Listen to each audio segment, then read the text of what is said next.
মিত্র institution ভবানীপুরের পাশ দিয়ে এখনো যখন যাই তখন মনে পড়ে যায় ছোটবেলার কথা। বগলে বই খাতা নিয়ে টুকটুক করে হাঁটতে হাঁটতে বাড়ি থেকে স্কুলে আসতাম। আর স্কুলে এসেই দেখা হতো আমার সব সহপাঠীদের সঙ্গে।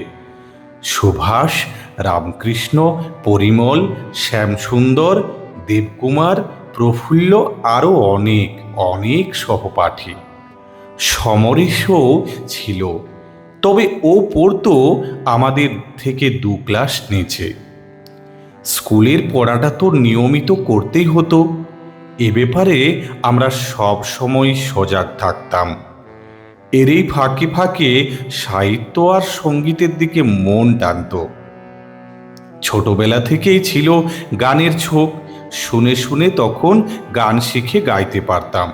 কেউ বললে গেয়ে শোনাতাম সেই সব শেখা গান। আর একটা নেশা ছিল গল্প উপন্যাস পড়ার। আমাদের পাড়ার কল্যাণ সংঘ নামে একটি লাইব্রেরি ছিল। লাইব্রেরির মেম্বার হতে নিয়মিত বই পড়তাম, আর পড়তে পড়তে একদিন গল্প লেখাও শুরু করে দিলাম। এই লাইনে সুভাষই আমাদের দলপতি, কারণ সেই বয়সে সুভাষ কবিতা লিখে হাত প্রায় পাকিয়ে ফেলেছে।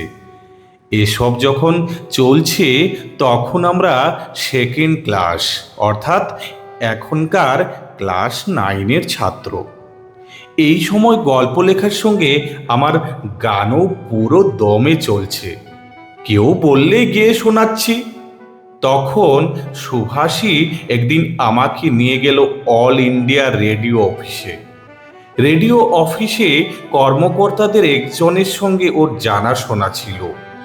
তারই কাছে নিয়ে গেল আমাকে অডিশনের জন্য। উনি আমার গান শুনলেন মন দিয়ে।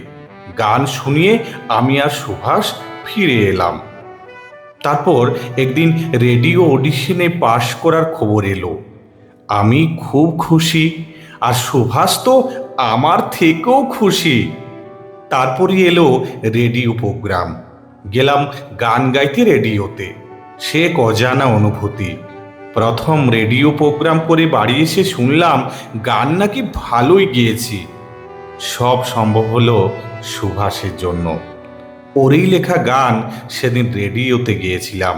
সেটা 1935 সাল। তখন আমরা দুজনেই ক্লাস 9-এর ছাত্র।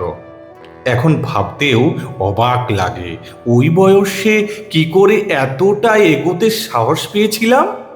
কারণ তখন হাফ প্যান্ট ছেড়ে সবে ধুতি পরতে শিখেছি।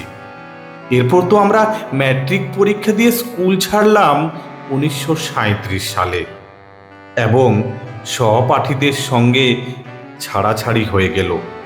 কিন্তু কয়েকজনের সঙ্গে যোগাযোগটা থেকে গেল। রামকৃষ্ণ কিছুদিন গান শিখেছিল, ও গল্পই ভালো লিখত। তখন ওর গল্প পত্রিকাতে ছাপা হতো। আমিও সেই সময়ে কয়েকটা গল্প লিখেছিলাম, কয়েকটা পত্রিকায় ছাপাও হয়েছিল। স্কুল ছাড়ার পরেও আমি লেখা ছাড়িনি, কিন্তু ছাড়তে হলো সুভাষের কথায়।